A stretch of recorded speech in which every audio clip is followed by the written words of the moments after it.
Mabuhay Pilipinas, Maya Payaldo, Pampanga at mapagpalayang araw Dabsu Community.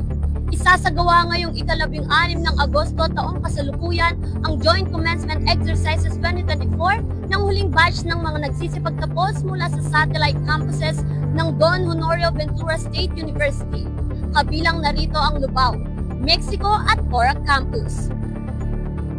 741 ang kabuuang bilang ng mga nagsipagtapos mula sa mga naturang satellite campus. Sa pagpapatuloy ng seremonya, nagbigay ng kanyang mensahe si President Enrique G. Baking sa mga nagsisipagtapos. To the graduates from the Lubao, Mexico, and Porac campuses. Samantala, nagpaabot naman ng kanyang mga salita ang Commission on Higher Education Chairperson na si Dr. J. Prospero Popoy de Vera.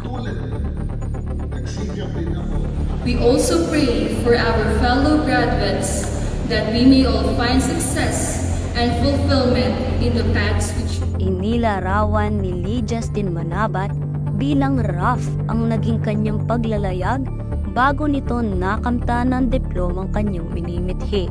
Rough. Kasi we don't know how the roads goes up and goes down. But we keep pushing hard to achieve our maintained goal.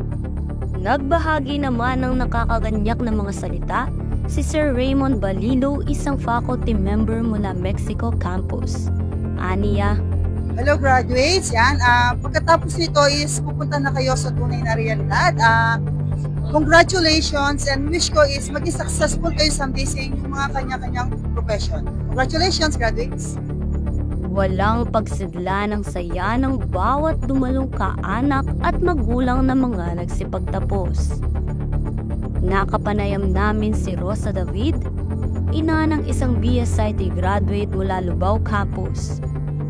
Ayon sa kanya, nagagalak siya sa tagumpay ng kanyang anak at labis ang kanyang pagmamalaki rito.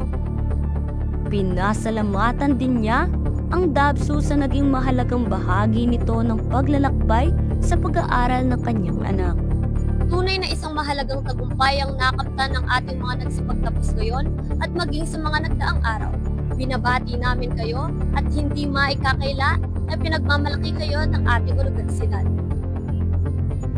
Mula sa Public Relations and Industry Linkages Office at Media Affairs ng Dabsu, para sa tapat at malayang pamamahayag, ako, si Nadine Peralta, mula sa bulwagan ng Radyo Escolar, nag-uulat.